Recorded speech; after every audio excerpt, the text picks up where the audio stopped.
நாடாளுமன்ற தொகுதிகளோட எண்ணிக்கை 848 உயர்த்தப்பட்டு தற்போதைய விகிதாச்சாரத்தின்படி மறுசீரமைப்பு செய்யப்பட்டால் நமக்கு கூடுதலாக 22 தொகுதிகள் கிடைக்கணும். ஆனால் தற்போதைய மக்கள் தொகையின்படி மறுசீரமைப்பு செஞ்சால் 10 தொகுதிகள் தான் கூடுதலாக கிடைக்கும். இதனால் நான் 12 கூடுதல் தொகுதிகளை இழக்க நேரிடும். இந்த 2 முறைகள்லையுமே நமக்கான பிரதிநிதித்துவம் குறைஞ்சு அதிக மக்கள் தொகை கொண்ட மாநிலங்களுக்கு அதிக பிரதிநிதித்துவம் கிடைக்கும். இதனால் தமிழ்நாட்டுடைய குரல் நசுக்கப்படும். இது வெறும் உறுப்பினர்களோட எண்ணிக்கையை பற்றின கவலை இல்லை, நம்ம தமிழ்நாட்டுடைய உரிமை சார்ந்த கவலை. நாட்டின் நலனுக்காக மக்கள் தொகை கட்டுப்பாட்டை முனைப்பாக செயல்படுத்திய ஒரே காரணத்திற்காக தமிழ்நாடு உள்ளிட்ட தென் மாநிலங்களின் நாடாளுமன்ற பிரதிநிதித்துவம் குறைக்கப்படுவது முற்றிலும் நியாயமற்றது. கடந்த 2000 ஆண்டில் அன்றைய பிரதமர் அவர்கள் உறுதியளித்தவாறு தற்போதும் இந்த வரையறை 2026 மேலும் 30 ஆண்டுகளுக்கு நீட்டிக்கப்படும் என்று மாண்புமிகு பிரதமர் அவர்கள் நாடாளுமன்றத்தில் உறுதி அளிக்க வேண்டும். பாரதிய ஜனதா கட்சி தெல்ல தெளிவாக சொல்லிக் கொண்டிருக்கின்றோம், இது புரோரேட்டா பேசிஸ்ல இருக்கும், யாருக்கும் எந்த பிரச்சனை இல்லை என்று சொல்லிய பிறகு அனைத்து கட்சி கூட்டம் நடத்துவதற்கான அவசியம் என்ன என்பது எங்களுடைய தொடர் கேள்வி. மத்திய அரசு அதிகாரப்பூர்வமாக நாம் சொல்லவில்லை, தெல்ல தெளிவாக அமைச்சர்ஜி அவர்கள் தெளிவாக சொல்லியிருக்கின்றார்கள். விகிதாச்சாரம் என்பது இன்னைக்கு ஒரு மாநிலத்தில் 543க்கு எத்தனை எம்பிக்கள் இருக்கிறாங்களோ நாளைக்கு ஏறும் பொழுது அதே விகிதாச்சாரம் அதே ரேஷியோ இருக்கும் என்பதுதான் புரோரேட்டா. அது தெல்ல தெளிவாக சொல்லியிருக்கிறாங்க. ஸோ அப்படி இருக்கும் பொழுது எந்த ஒரு மாநிலமும் மேலே போறதில்லை, எந்த ஒரு மாநிலமும் கீழே போறதில்லை. இதை தெல்ல தெளிவாக சொல்லியிருக்கின்றார்.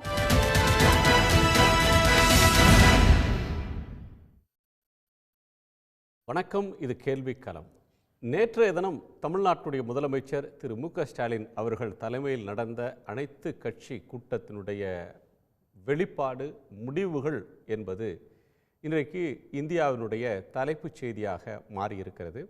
தேசிய அளவிலான ஊடகங்கள் அனைத்திலும் ஒரு தொகுதி மறுசீரமைப்பு என்பது குறித்த ஒரு முதல் அரசியல் எதிர்ப்பை தென்னாடு, குறிப்பாக தமிழ்நாடு தொடங்கி வைத்திருக்கிறது. 1971ஆம் ஆண்டு மக்கள் தொகை கணக்கெடுப்பின் அடிப்படையிலான தற்போதைய தொகுதி எண்ணிக்கை இன்னமும் 30 ஆண்டு காலத்திற்கு அப்படியே இருக்க வேண்டும். வாஜ்பாய் அவர்கள் 25 ஆண்டு காலத்திற்கு அதை ஃப்ரீஸ் செய்ததைப் போல மீண்டும் செய்ய வேண்டும் என்று நேற்று தமிழ்நாடு கோரியது இன்று நாடு தழுவிய அளவிலான ஒரு பேசு பொருளாகி இருக்கிறது. இனி வரக்கூடிய நாட்களில் இது சார்ந்த பல வாத பிரதிவாதங்கள் நாடாளுமன்றத்தில், மக்களவையில், அமைச்சரவையில், அறிஞர்கள் மத்தியில் நடக்கும்.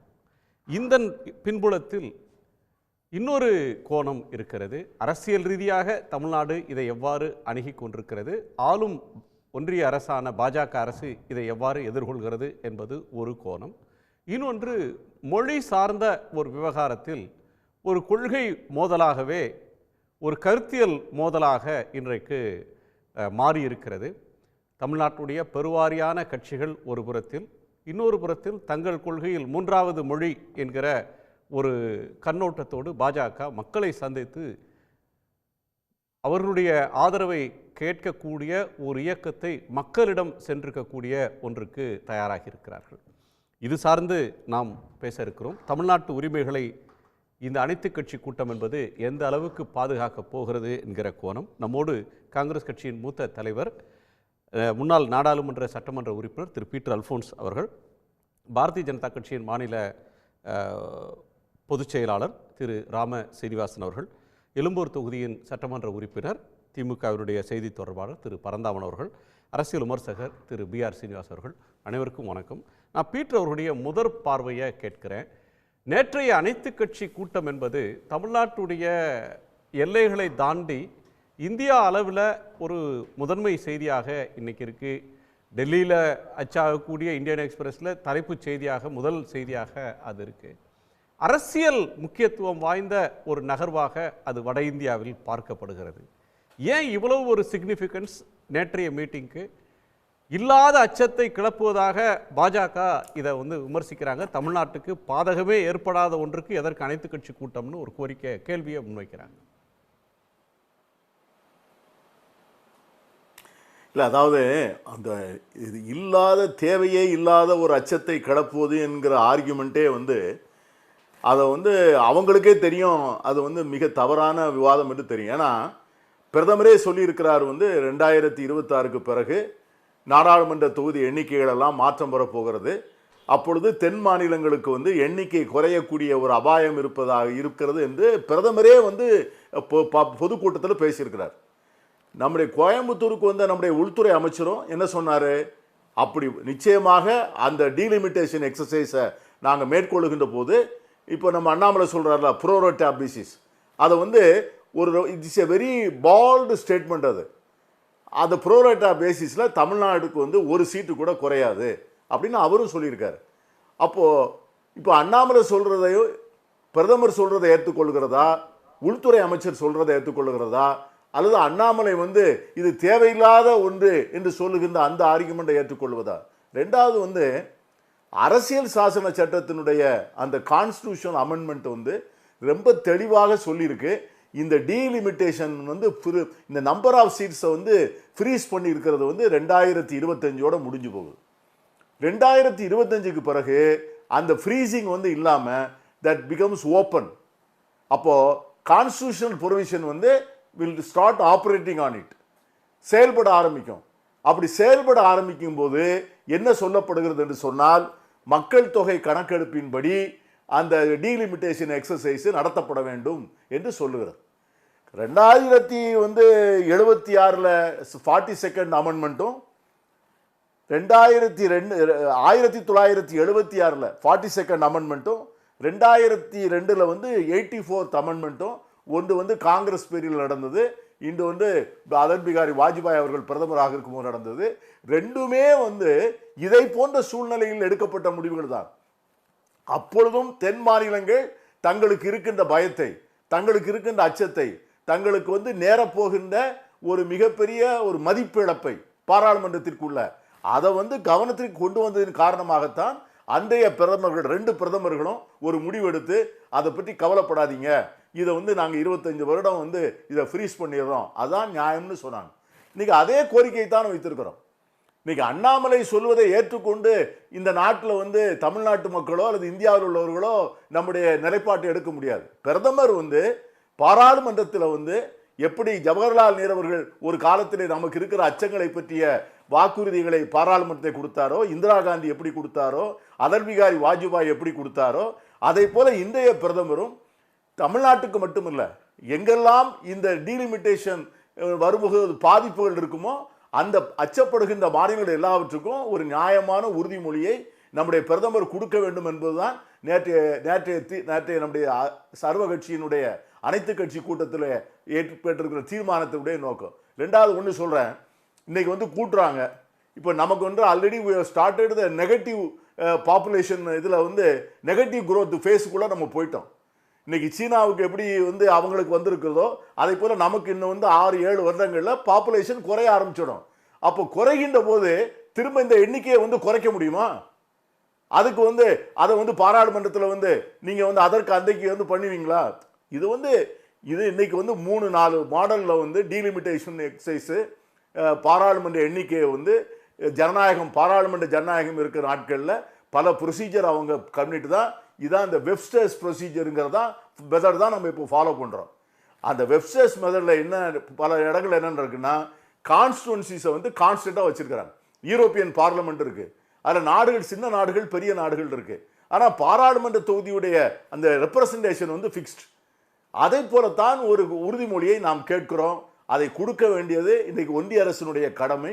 ரெண்டாவது, நான் எனக்கு என்ன வருத்தம் இருக்குன்னு கேட்டிங்கன்னா, இதே பிரச்சனை 1976ல் ஏற்படுகின்ற போதும் 2000 ஏற்படுகின்ற போதும் அப்பொழுது ஆளும் கட்சியாக இங்கே இருக்கக்கூடிய அகில இந்திய கட்சிகள் அவர்கள் எல்லோரும் எப்படி ஒரு நிலைப்பாட்டை எடுத்தாங்கன்னா, தாங்கள் சார்ந்திருக்கிற மாநிலம் தழுவிய நிலைப்பாட்டை தான் எடுத்தார்கள். அன்னைக்கு இங்க இருந்த காங்கிரஸ்காரர்கள் அவர்கள் ஒரு நாளும் இதை தமிழ்நாட்டுக்கு விரோதமா இந்த மாதிரி இந்தியா உத்தரப்பிரதேசத்திற்கும் பீகாருக்கும் சாதகமான ஒரு ஃபார்முலாவை அவங்க சப்போர்ட் பண்ணலை. அதே மாதிரி அடல் பிகாரி வாஜ்பாய் அவர்கள் பிரதமராக இருக்கின்ற போதும் இங்கே இருக்கின்ற பாஜக காரர்கள் அதை போன்ற ஒரு நிலைப்பாட்டை எடுக்கல. ஆனால் இன்றைக்கு என்ன நேர்ந்திருக்கிறது என்று சொன்னால், இன்றைக்கு நம்ம தம்பி ராமசீனிவாசன் அவர்கள் வந்து ரொம்ப நாளைக்கு தான் அவர் பார்க்குறேன், நம்ம after meeting after long time, அவர் மேல ஆட்கள் வந்து தமிழ்நாட்டுக்கு விரோதமான ஒரு நிலைப்பாட்டை எடுக்கக்கூடாது. அப்படி எடுத்தீங்கன்னா தமிழ்நாட்டு மக்கள் நிச்சயமாக உங்களை மன்னிக்க மாட்டார்கள் என்பது மட்டுமில்ல, இன்னும் எங்களுக்கு இருக்கிற ஒரு நியாயமான சந்தேகம் என்னன்னு கேட்டீங்கன்னா, இந்த இஷ்யூவை வைத்துக்கொண்டு உங்களது பாஜகவுக்கு ஆதரவான வாக்கு வங்கியை இந்தி பேசுகிற மாநிலங்களில் நீங்கள் உருவாக்க நினைக்கிறீங்க. நீங்க உங்களுக்கு தெரியும் இந்த நிலைப்பாடு தமிழ்நாட்டில் உங்களுக்கு வாக்குகளை பெற்று தராது. ஆனா எதுக்காக இதை பின்பற்றீங்கன்னா, இதை எங்க ஆட்கள் வந்து தமிழ்நாட்டிலேயே வந்து அவர்கள் வந்து இந்தி பேசுகிற மாநிலங்களுக்கு தான் ஆதரவா இருக்காங்க, அப்போ நாங்கள் தான் இந்த இந்தி பேசுகிற மாநில மக்களுக்கு நெருக்கமான கட்சி என்று காண்பிப்பதற்காகத்தான் பாஜக நண்பர்கள் இங்கே செய்கிறார்களோ இந்த போராட்டத்தை. தமிழ்நாட்டு பாஜக மேல கடுமையான குற்றச்சாட்டை முன்வைக்கிறீங்க, ஒரு நோக்கத்தை கற்பிக்கிறீங்க. தமிழ்நாட்டில் ஜெயிக்கிறனாலும் பரவாயில்ல, வட இந்தியாவில் வெல்வதற்காக தமிழ்நாட்டினுடைய நலனை விட்டு தருகிறார்கள் அப்படின்ற ஒரு கடுமையான குற்றச்சாட்டை சொல்றீங்க. பிஜேபி தரப்புல முன்வைக்கக்கூடிய முக்கியமான விஷயம் வந்து இந்த டீலிமிட்டேஷன்றது சட்டப்படி நடக்க வேண்டிய ஒன்று, தமிழ்நாட்டுக்கு பாதகம் இருக்காது. இன்னொரு பக்கம் இது ரொம்ப டெக்னிக்கலான ஒரு விஷயம், இதை இப்போதே அவசரம் எதுக்கு படுறீங்க அப்படின்னு திரு ஜெயக்குமார் வெளியில வந்து நேற்று பேசினார். உள்ள தீர்மானத்துக்கு ஆதரவாக கருத்து சொன்ன ஒரு அனைத்து கட்சி கூட்டத்தில் வெளியில் வந்து அவர் சொன்ன கருத்து, அரசு அவசரப்படுகிறதுன்றார். தமிழ்நாடு அரசு அவசரப்படுதா? தமிழ்நாட்டோட கட்சிகள் இதுல வந்து என்ன டிராஃப்ட்னு தெரியாம ஒரு தேவையில்லாத ஒரு பயத்துல இருக்காங்களா? அதாவது அக்டோபர் மாதம் பருவமழை ஆரம்பிக்கும்னா ஆகஸ்ட் மாதம் அதை பற்றி விவாதிக்காமல் என்ன செய்ய முடியும்? அதுக்கு என்ன நடவடிக்கை எடுப்பது, என்ன முன்னேற்பாடுகளை செய்வது என்பதை பற்றி ஆகஸ்ட் மாதம் விவாதிச்சாதானே அக்டோபரில் வரக்கூடிய பருவமழையினுடைய சீற்றத்தை வந்து நம்ம எதிர்கொள்ள முடியும். இது கான்ஸ்டியூஷன் அமெண்ட்மெண்ட்டு நண்பர் ராமசீனிவாசனுக்கு தெரியாது இல்லையா? 25ஓட முடிஞ்சு போகுது. நான் என்ன சொல்கிறேன், இந்த கான்ஸ்டியூஷன் அமெண்ட்மெண்ட்டுக்கும் டீலிமிட்டேஷன் எக்ஸசைஸ்க்கும் சம்பந்தம் இல்லை. இந்த கான்ஸ்டியூஷன் அமெண்ட்மெண்ட் வந்து ஒரே ஒரு வார்த்தையில இன்னொரு அமெண்ட்மெண்ட், இந்த அடுத்த 25 ஆண்டுகளுக்கு இந்த நாடாளுமன்ற உறுப்பினருடைய எண்ணிக்கை வந்து மாறாது அப்படிங்கிற ஒரு அமெண்ட்மெண்ட் கொண்டாடுவதற்கும் நீங்க 2026 நடத்த போற சென்சஸ்க்கும் சம்பந்தமே கிடையாது. சென்சஸ் அது மாதிரி நடக்கட்டும். ஏன்னா அந்த சென்சஸ் நடந்தா தான் SC ST கான்ஸ்டிட்யூன்சிஸ் பண்ணணும், geographical locations of the area of the constituencies வந்து டீலிமிட்டேஷன் அதெல்லாம் நடக்கலாம். ஆனா நம்பர்ஸை வந்து கூட்டக்கூடாதுங்கிற அமெண்ட்மெண்ட்டை இந்த வரக்கூடிய நாடாளுமன்ற கூட்டத்தொடரிலே கொண்டாடலாம். அதுக்கு எந்த விதமான ப்ரொஹிபிஷனும் கிடையாது. ரெண்டும் செப்பரேட் இஷ்யூ. இது வந்து ஒரு அஷூரன்ஸ், அடுத்த 25 ஆண்டுகளுக்கு கிளியர் த ரோட் மேப். இன்னும் 25 ஆண்டுகளுக்கு இதை பற்றி டிஸ்கஷன் வேண்டாயா. இந்த 25 ஆண்டுகள் வந்து நம்ம will concentrate on other issues. நம்ம வந்து மற்ற முன்னேற்றம், வளர்ச்சி, அடிப்படை கட்டுமான பணிகள், மற்ற வசதிகளை பற்றி பேசலாம். இந்த இஷ்யூவை பற்றி மாநிலங்கள் வந்து சந்தேகப்படுவதற்கோ பயப்படுவதற்கோ ஒன்றுமில்லைங்கிற அந்த கிளாரிட்டியை வந்து பிரதமர் கொடுக்கலாம்ல. பிரதமருக்கு அந்த கடமை இருக்கிறதுன்னு சொல்றேன்.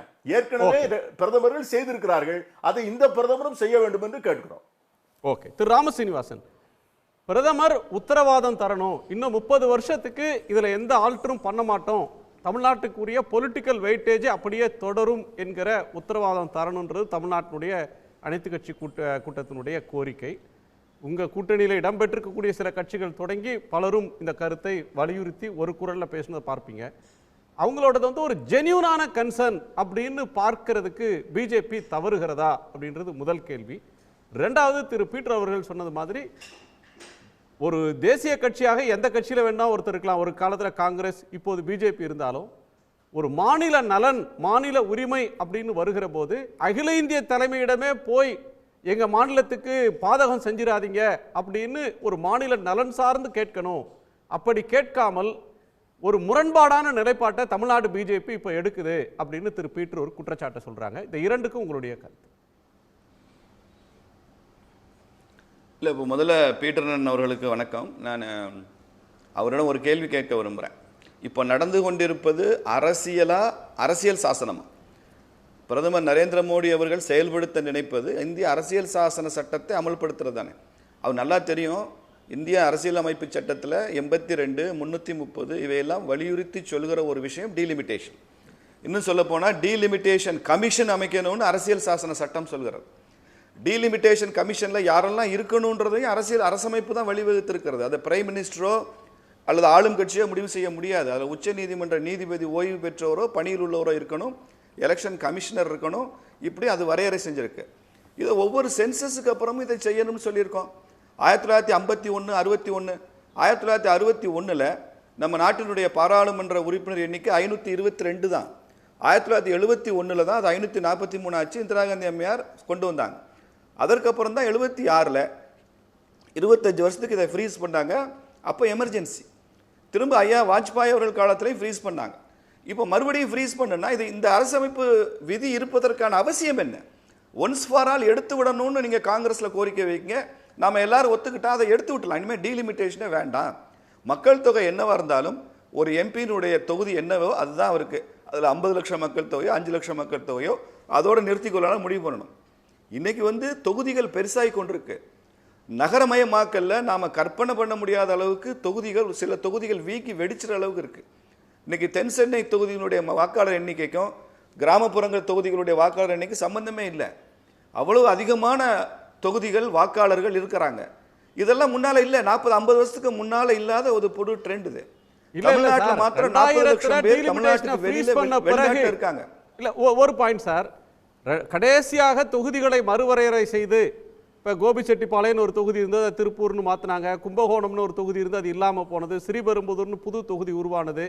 இது எல்லாமே தமிழ்நாட்டுடைய மக்கள் தொகையை சமமாக எடுத்துக்கொண்டு மொத்த வாக்காளர்களை 39ஆக வகுத்து அந்த அடிப்படையில் தான் கடைசி டீலிமிட்டேஷன் நடந்து முடிந்தது.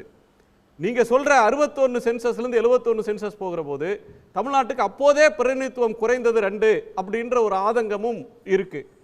இந்த நம்பரை நீங்கள் சொல்கிற இது ஒரு அர்பனைசேஷன் ஆகிற நேரத்தில் ஒரு பகுதி வீங்கியும் ஒரு பகுதிக்கு பிரதிநிதித்துவம் குறைவாக இருக்கிற ஒரு தோற்றம் வருதுன்னா இருக்கிற எண்ணிக்கையை அப்படியே வைத்துக்கொண்டு அதை மாற்ற முடியாதா? இருக்கிற எண்ணிக்கையை அதிகப்படுத்திட்டு வட இந்தியாவில் அதிக எம்பிக்கள் வந்துடக்கூடிய நிலைமை வந்துருன்றது தானே இவங்க சொல்கிற அச்சம். குணா, நீங்கள் கேள்வி கேட்குறது பிஜேபி இல்லை, அது தெரிஞ்சுங்க. முதல்ல நீங்கள் கேள்வி கேட்குறது இந்தியன் கான்ஸ்டியூஷனை கேள்வி கேட்குறீங்க. நான் கான்ஸ்டியூஷனில் என்ன இருக்குன்னு சொல்கிறேன். ஒவ்வொரு சென்சஸுக்கு அப்புறம் டீலிமிட்டேஷன் செய்யப்பட வேண்டும் கான்ஸ்டியூஷன் சொல்லுது, அரசமைப்பு சொல்கிறது. அந்த டீலிமிட்டேஷன் செய்வதற்கு டீலிமிட்டேஷன் கமிஷன் அமைக்கப்பட வேண்டும் என்று அரசமைப்பு சொல்கிறது. மக்கள் தொகை அடிப்படையில் எத்தனை பிரதிநிதிகள் என்பதை அரசியல் 2011 வரலையும் சென்சஸ் நடந்துகிட்டே இருக்கு சார். ஒவ்வொரு 10 ஆண்டுக்கு நடக்குது. கொரோனான்ற காரணத்தில் இந்த 21 சென்சஸ் நடக்கல. ஆனால் திரு வாஜ்பாய் அவர்கள் கொடுத்த வாக்குறுதியின் அடிப்படையில் டீலிமிட்டேஷன் கான்ஸ்டிடியூஷன் சொன்னாலும் கூட அரசியல் சட்டத்தை திருத்தி 25 வருஷம் அதை ஃப்ரீசரில் வச்சிருந்தாங்கல்ல, சேஞ்சே பண்ணாம. டீலிமிட்டேஷன் நடக்கவே இல்லையே 25 வருஷமா. அப்ப நீங்க எட்டர்னல் ஃப்ரீசர்ல வைக்க சொல்றீங்களான்னு கேக்குறேன். ஆமா, 30 வருஷம் இன்னும் வைங்கன்னு சொல்றாங்க. ஒரு பேலன்ஸ் வரணும்னு சொல்லி தான் கேக்குறாங்க. பெர்மனன்ட் ஃப்ரீசர் இல்ல பெர்மனன்ட் ஃப்ரீசர்ல வச்சிரணுமா? இதுதான் காங்கிரஸ் கட்சியினுடைய நிலைப்பாடா? தமிழ்நாட்டுடைய அனைத்து கட்சி கூட்டத்தோட நிலைப்பாடு. எப்பவுமே டீலிமிட்டேஷன் பத்தி பேசக்கூடாது. நான் கேக்குறது பீட்டர் அவர்களை காங்கிரஸ் கட்சியினுடைய நிலைப்பாடு என்ன? ராகுல் காந்தி அவர்கள் இதை பற்றி என்ன சொல்றாங்க? ஆல் இந்தியா காங்கிரஸ் கட்சியினுடைய நிலைப்பாடு ஒரு நிமிஷம். ஆல் இந்தியா மார்க்சிஸ்ட் கட்சியோட நிலைப்பாடு என்ன கேக்குறேன். ஒரு நிமிஷம் சார். நேற்றுக்கு ஆல் இந்தியா காங்கிரஸ் சார்பில் தமிழ்நாடு காங்கிரஸ், சிபிஎம், சிபிஐ, புதிய கட்சிகள் எல்லா கட்சிகளும் சேர்ந்து கலந்துக்கிட்டு அந்த மீட்டிங்ல போட்டது 30 வருஷத்துக்கு டீலிமிட்டேஷன் கூடாது, ஃப்ரீஸ் பண்ணுன்றதான் ஒரே நொடி திரு பீட்டர் குறுக்கிடுறாங்க. சார், உங்களை நோக்கி பாயிண்டடான क्वेश्चन, காங்கிரஸ் இதை ஏற்கிறதான்னு கேக்குறேன். அதான் பேராசிரியர் ராமஸ்ரீனிவாசன் தம்பி, நான் டீலிமிட்டேஷன் வேண்டாங்கிறது எங்களுடைய ஸ்டாண்ட் இல்லை. நான் பாராளுமன்றத்தில் இருக்கிற நம்பரை ஃப்ரீஸ் பண்ணணுங்கிறது ரெண்டும் டிஃபரண்ட் இஷ்யூ. அதான் என்ன சொல்றேன், நீங்க ஜனத்தொகைக்கு தகுந்தாற் போல பாராளுமன்ற தொகுதிகளை மாற்றி அமைப்பதோ அது டீலிமிட்டேஷன் எக்ஸசைஸ் அது பாட்டும் நடக்கலாம்.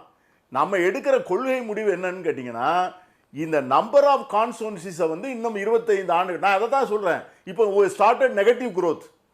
இப்போ அந்த பாப்புலர்ஸ் அதிகமாக இருக்கிற மாநிலங்கள் கூட அடுத்த 2-3 ஆண்டுகளில் நெகட்டிவ் குரோத்துக்குள்ள போயிருந்தாங்க. அந்த மாதிரி சூழ்நிலையில் இன்னும் 30 வருஷம் கழிச்சா ஜனத்தொகை 120 கோடி வந்ததுன்னு வச்சுக்கோங்க. அப்போ பாராளுமன்ற தொகுதி எண்ணிக்கையை குறைப்பீங்களா? அதுக்காகத்தான் சொல்றேன், இது கான்ஸ்டன்ட். பாராளுமன்ற தொகுதி உறுப்பினருடைய எண்ணிக்கையை கான்ஸ்டன்டா வைத்துக் கொள்ள வேண்டும். இது ஏன்னா இனிமேல் மக்கள் தொகை குறையத்தான் போகிறது. இது நீங்க இப்ப என்ன நினைக்கிறீங்கன்னா, இதை ஒரு சந்தர்ப்பமாக வைத்துக்கொண்டு உங்களுக்கு சாதகமான அரசியல் செல்வாக்குள்ள இடத்துல உங்களுடைய நாடாளுமன்ற உறுப்பினர் எண்ணிக்கையை கூட்டுவதற்காக நீங்க யுவர் ஹைஜாக்கிங் த கான்ஸ்டிடியூஷன் நான் சொல்றேன். நீங்க கான்ஸ்டிடியூஷனே நீங்க ஹைஜாக் பண்ணி உங்களுக்கு சார்பா பண்றீங்க. அதான் எங்களுடைய நிலைப்பாடு. இல்லைங்கண்ணா, நான் மறுபடியும் அதே இடத்துல தான், விட்ட இடத்துல தான் நான் ஆரம்பிக்கிறேன். நீங்கள் இதை நம்பரை ஃப்ரீஸ் பண்ணிட்டு டீலிமிட்டேஷன் பண்ணுங்கன்றதான் கான்ஸ்டியூஷனில் இருக்கான்னு நான் கேட்குறேன். கான்ஸ்டியூஷனில் தெளிவாக சொல்லப்பட்டிருக்கு, இருக்கு. சென்சஸ் முடிஞ்ச உடனே மக்கள் தொகைக்கு ஏற்ப அந்த புதிய இடங்கள் தீர்மானிக்கப்பட வேண்டும், அந்த எண்ணிக்கை தேவை என்றால் கூட்டப்பட வேண்டும் இருக்குல்ல. கான்ஸ்டியூஷன்ல நீங்க போட்டியிட்ட தொகுதி உட்பட அப்படிதானே சார் நடந்திருக்கு. நம்பர்ஸ் அப்படியே இருக்கும். வாஜ்பாய் அவர்கள் எடுத்த முடிவு என்ன? அன்னைக்கு எடுத்த டீலிமிட்டேஷன் முடிவு என்ன?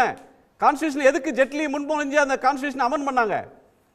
நம்பர்ஸ் அப்படியே இருக்கும். 39 அப்படியே இருக்கும், 234 அப்படியே இருக்கும். அந்த தொகுதியினுடைய எல்லை வேண்டுமானால் மாற்றிக்கொள்ளலாம். அதுதானே செஞ்சாங்க, அதைத்தானே இப்பவும் கேட்கிறாங்க. இல்ல இல்ல இல்ல, நீங்க 1971 தமிழக மக்கள் தொகை என்பது 3.5 கோடி அல்லது 4 கோடி. அந்த 3.5-4 கோடி மக்களுக்கு 39 எம்பி. இன்னைக்கு 8 கோடி தமிழர்களுக்கும் அதே 39 எம்பிங்கிறது தான் இப்ப பிரச்சனை. அப்போ அதிகமாக மக்கள் தொகை வரும்போது மக்கள் பிரதிநிதியாக இருப்பவருக்கு ஓவர் லோடட் ஆகுது. அப்படிங்கிறதுனால தான் கான்ஸ்டிடியூஷன்ல அந்த சட்டமே கொண்டு வந்தாங்க, அந்த ஷரத்தே கொண்டு வந்தாங்க. நாளைக்கு தமிழ்நாடு மக்கள் தொகை 10 கோடி ஆனாலும் இதே எம்பி வச்சுக்கொள்ள வேண்டிய அவசியம் இல்லை, நமக்கு கூட்டிக்கலாம். அதைத்தான் டீலிமிட்டேஷன் கமிஷன் அதை அனுமதிக்குது. அந்த எண்ணிக்கை கூடுறதுனால உங்களுக்கு என்ன பிரச்சனை? இங்க பாருங்க, பிஜேபிக்கு இன்னைக்கு இருக்கிற அரசியல் சூழல்ல வடக்கு சில மாநிலங்களுக்கு ஆதரவு இருக்கு. இன்னைக்கு இருக்கிற டிஸ்அட்வான்டேஜ் கிழக்கு தெற்க கொஞ்சம் இருக்கலாம். பட் நாளைக்கு இந்த அரசியல் மாறலாம்ல. ஒரு காலத்தில் நீங்க நினைச்சீங்களா வடகிழக்கு மாகாணங்கள்ல 7 மாநிலங்களையும் பிஜேபி ஸ்வீப் பண்ணும்னு என்னைக்கா நீங்க நினைச்சு பார்த்தீங்களா? இன்னைக்கு அது நடந்திருக்குல்ல.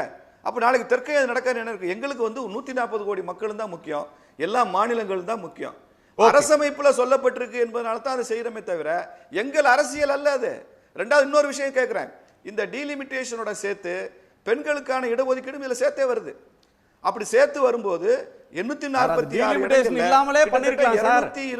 நரேந்திர மோடி அவர்கள் கடந்த தேர்தலில் முடிவு பண்ணியிருந்தாருன்னா 2023 நீங்க அமெண்ட்மெண்ட் கொண்டு வந்தீங்களா 33% பெண்களுக்கு தருவது என்று.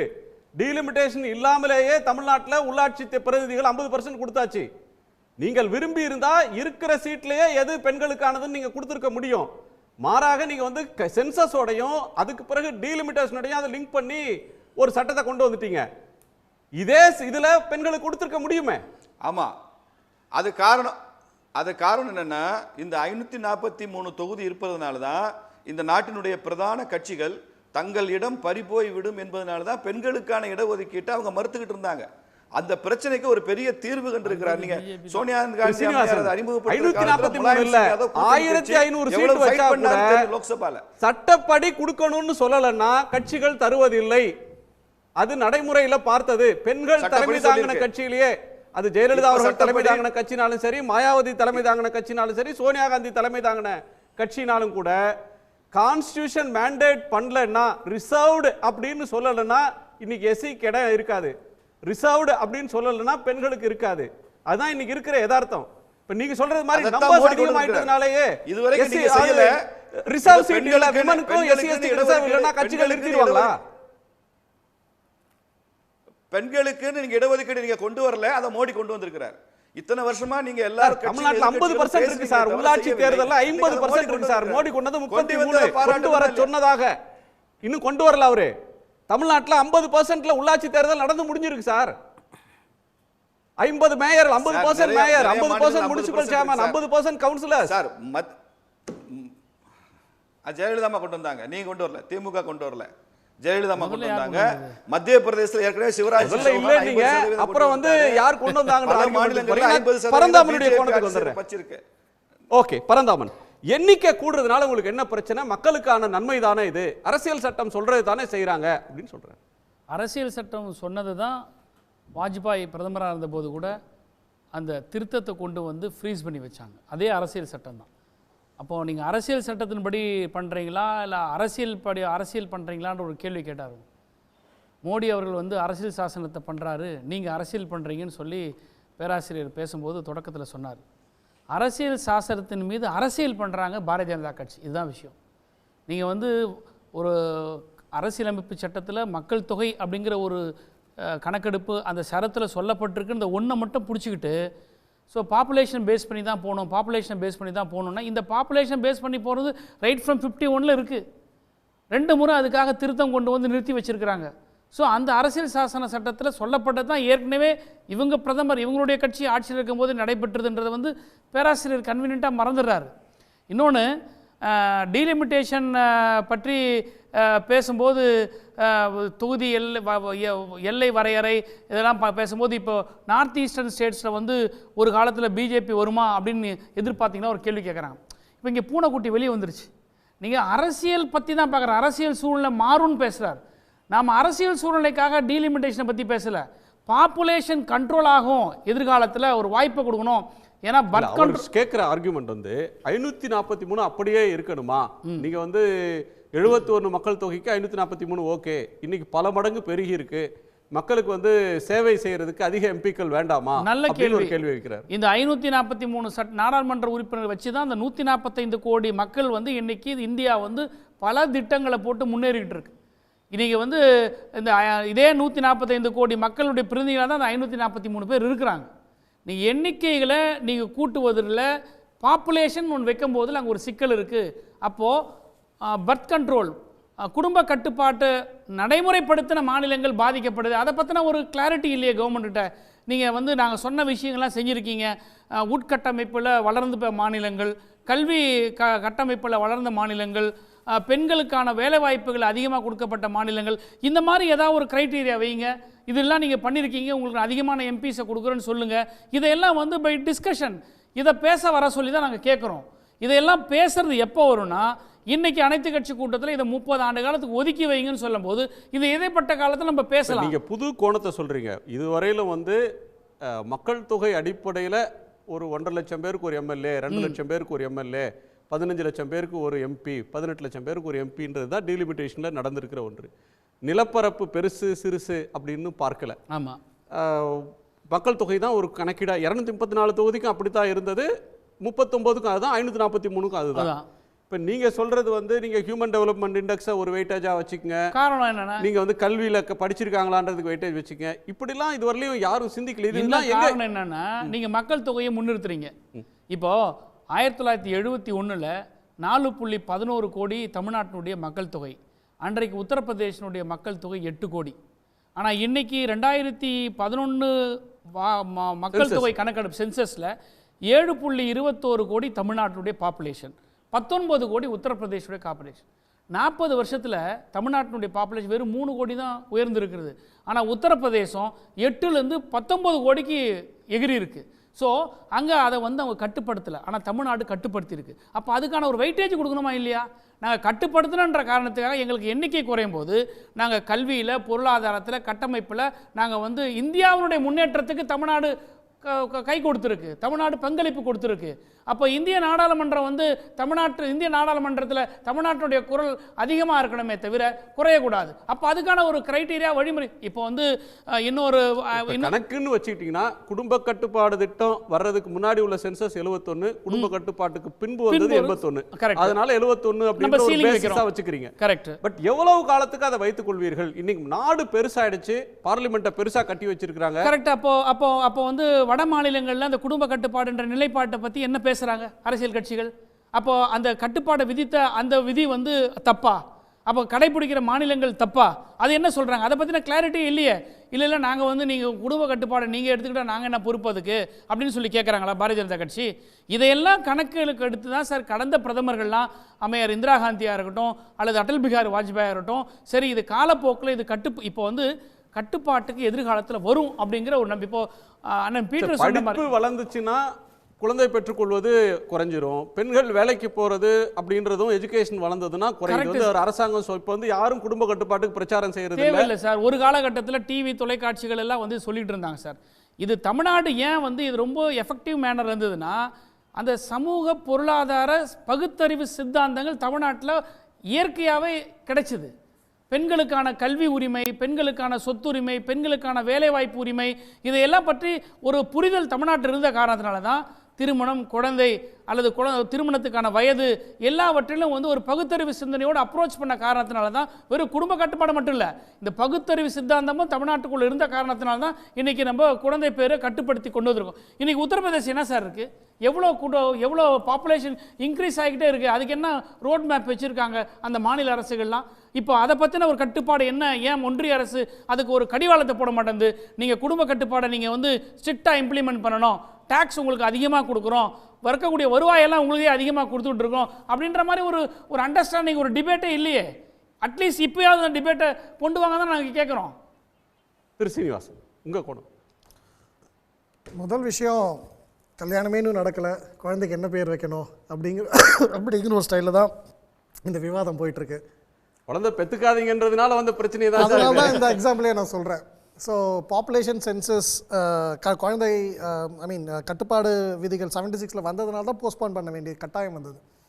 ஆனால் அது வந்து ஏன் 80s பண்ணல, 2000 பண்ணலன்னா, it is very small period. ஒரு 71 அப்புறம் 81 சென்சஸ்க்கும் பேஸ் பண்ணி எடுக்கணும்னா 2000 பார்த்தாலே 19 வருஷம் தான், ஒரு ஜெனரேஷன் கூட ஃபுல்லாக வரல. சென்சஸ் 10 வருஷத்துக்கு ஒரு முறை தான், ஸ்மால் பீரியட் இல்லை. சென்சஸ் இல்லை, நான் 2000 to 81 சொல்கிறேன், அந்த டிசிஷன் எடுக்காமல் போனது பீரியட் சொல்கிறேன்.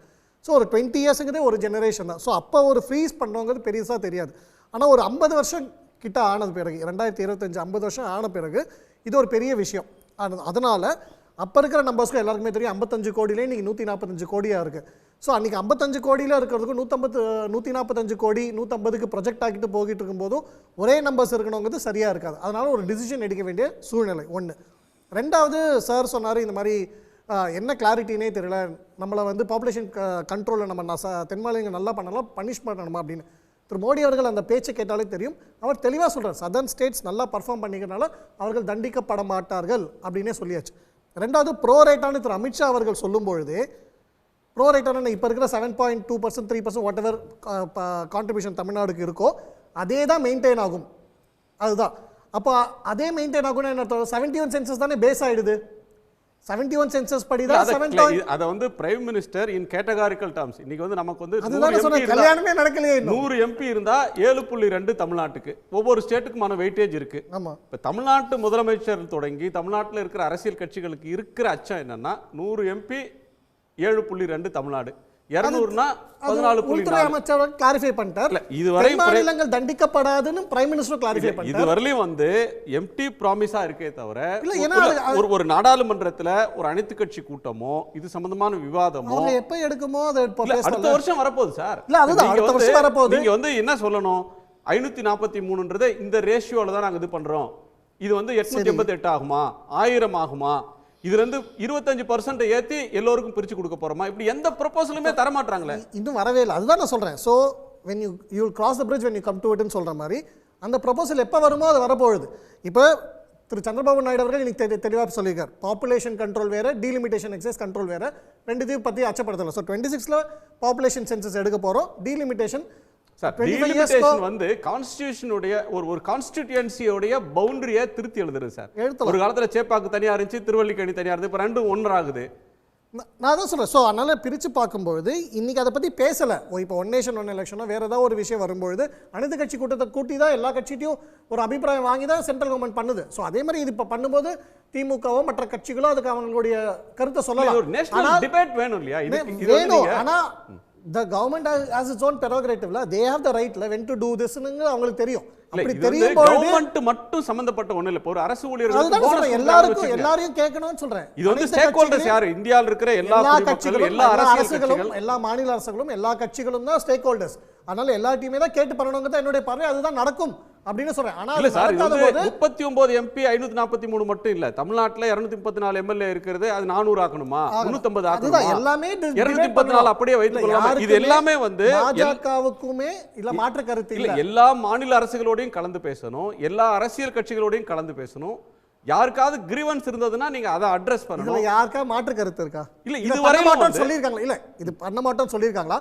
இல்லாட்டி அப்படி ஒரு ஸ்டான்ஸ் ப்ரொபோசல் கொண்டு வந்த அப்புறம் நாங்கள் யார்ட்டையும் கேட்க மாட்டோம், எல்லா மாநில அரசும் கேட்க மாட்டோம், எல்லா கட்சிகளையும் கேட்க மாட்டோம், திமுகவை கேட்க மாட்டோம், திமுகவோட கருத்து எடுத்துக்க மாட்டோம் அப்படிலாம் எதுவுமே சொல்லலை.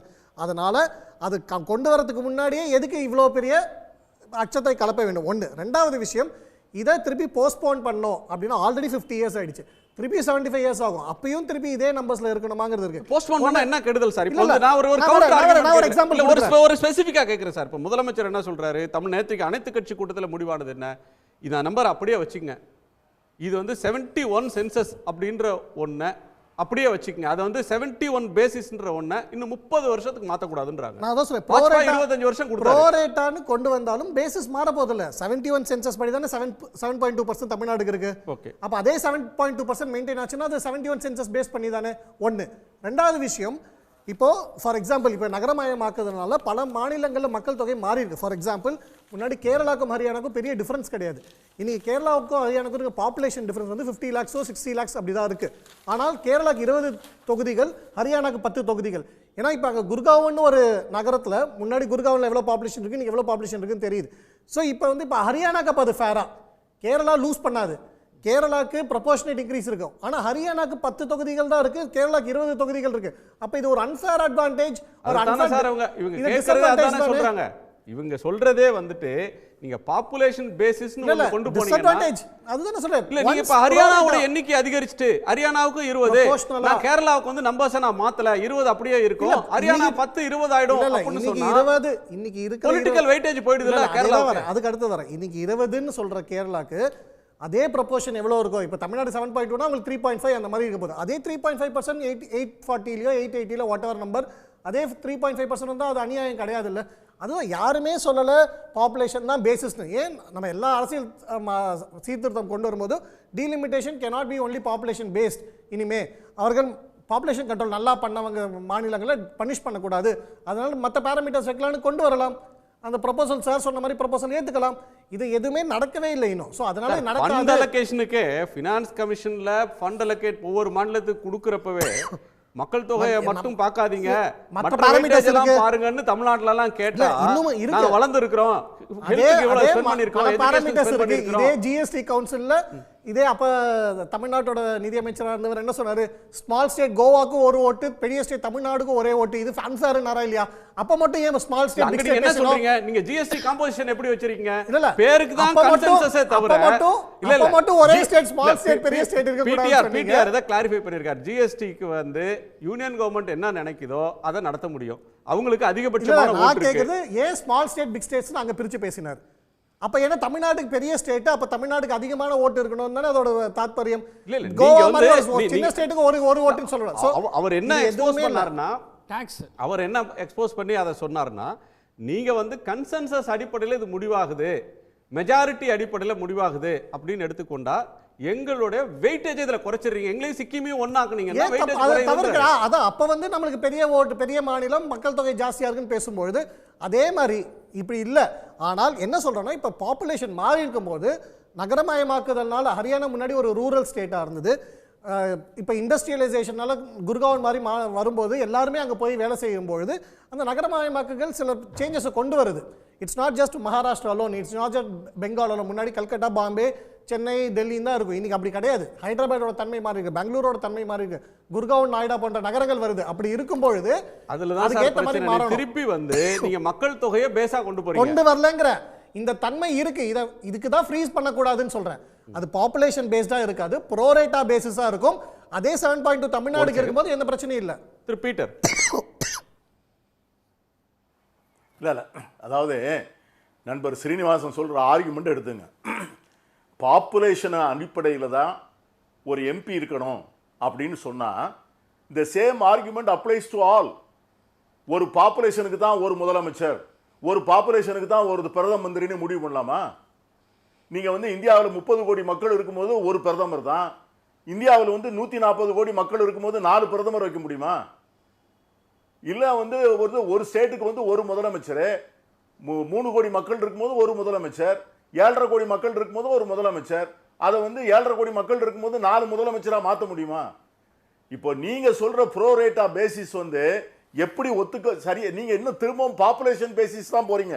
ஏன்னா இப்போ வந்து பார்த்தீங்கன்னா என்ன சொல்கிறாங்க, கேரளாவில் பார்த்தீங்கன்னா இது average Kerala MP represents 18 lakh people, while average Rajasthan MP represents 33 lakhs of people. இதைத்தான் சரி பண்ணணும்னு சொல்றீங்க. எப்படி கேரளாவில் வந்து 18 லட்சம் மக்களுக்கு ஒரு எம்பி, ராஜஸ்தானில் 33 லட்சம் மக்களுக்கு ஒரு எம்பி, இதை வந்து ப்ரோரேட்டா பேசிஸில் சரி பண்ணி எல்லாருக்கும் வந்து ஈக்குவல். இந்தியாவில் வந்து 10 லட்சம் இந்தியர்களுக்கு ஒரு நாடாளுமன்ற உறுப்பினர், அதுக்கு அப்படின்னு சொல்றீங்களா? இல்ல நீங்க சொல்ற ஆர்குமெண்ட் படி நீங்க இன்னைக்கு எக்ஸ்பிளனேஷன் வந்து நீங்களும் அண்ணாமலையும் தான் சொல்றீங்க. அது வந்து இருக்கிற எண்ணிக்கையை வந்து அதே பெர்சன்டேஜ்ல கூட்ட போறோங்கிற அந்த அந்த அஷூரன்ஸை ஹோம் மினிஸ்டரோ அல்லது பிரதமரோ சொல்லல. நீங்க நீங்க இன்னைக்கு வந்து நீங்க இன்னைக்கு அரசியல் விமர்சகர்ங்கிற முறையில் நீங்க பேசுறீங்க, தம்பி சீனிவாசன் வந்து பேசுறாரு, அண்ணாமலை பேசுறாரு. ஆனால் அதை வந்து பிரதமர் சொல்லணும்ல, across the table from Kashmir to Kanyakumari 20% increase எல்லாருக்கும் அப்படின்னு சொல்லி அந்த அஷூரன்ஸ் யார் கொடுக்கறது? அதை நீங்க நீங்க என்ன சொல்றீங்கன்னா கேரளாவுக்கு வந்து 13 லட்சம், ராஜஸ்தானுக்கு 33 லட்சம், அது எப்படி சரின்னு வருங்க? அந்த ஆர்குமெண்ட்டை நீங்க எடுத்தீங்கன்னா ஜனத்தொகை வந்து கூடிக்கிட்டே தான் போகுது. அதுக்காக வேண்டி நம்ம எல்லா இன்ஸ்டிடியூஷனையும் மாத்திர முடியுமா? 3 சுப்ரீம் கோர்ட்டை உண்டாக்கிட முடியுமா? 3 ரிசர்வ் பேங்கை உண்டாக்கிட முடியுமா? When all those institutions cater to the very same population, why not the parliament? So நீங்க சொல்ற ஆர்குமெண்ட் நீங்க என்னன்னா இந்த பேலன்ஸ் ஆஃப் பவர் ஸ்ட்ரக்சரை வந்து நீங்க டேமேஜ் பண்ண நினைக்கிறீங்க. இன்னைக்கு பார்லிமெண்ட்டுக்குள்ள we have got a balance of power. தமிழ்நாட்டுக்கு வந்து ஒரு சே இருக்கு, கேரளாவுக்கு வந்து ஒரு சே இருக்கு. இதை ரொம்ப கஷ்டமா 50 வருஷம் சேஃப்கார்ட் பண்ணியிருக்கோம். இன்னைக்கு நீங்க வந்து அதை நீங்களே முடிவு பண்ணிட்டு தானே பார்லிமெண்ட்ல சீட்டை கூட்டியிருக்கிறீங்க. நீங்க பார்லிமெண்ட்ல சீட்டை கூட்டினதே எதுக்கு? You are going to increase the number of seats. அப்போ வந்து அந்நேரத்து என்ன சொன்னாங்கன்னா ஜாயிண்ட் செஷனா வைக்கிறதுக்கு தான் அங்க கூட்டியிருக்கோம்னு ஒரு பிஜேபி நண்பர் சொல்றாரு. ராஜ்யசபால ஏன் கூட்டினீங்க? ராஜ்யசபால ஏன் சீட் அதிகப்படுத்துறீங்க? So you got a design. நாங்கள் வந்து இப்போ 1 நேஷன் 1 எலெக்ஷன் எல்லாரையும் கேட்டு தான் செஞ்சோம்னு சொன்னீங்களே, நாங்கள் கேட்ட மாதிரியா நீங்கள் பண்ணீங்க? நீங்கள் வந்து எவ்வரிபடி அப்போசிட்டு, ஆல் த வந்து நான் பிஜேபி ஸ்டேட்ஸ் அப்போசிட்டு. ஆனால் நீங்கள் என்ன முடிவு எடுத்திருக்கீங்களோ அதுதான் bill.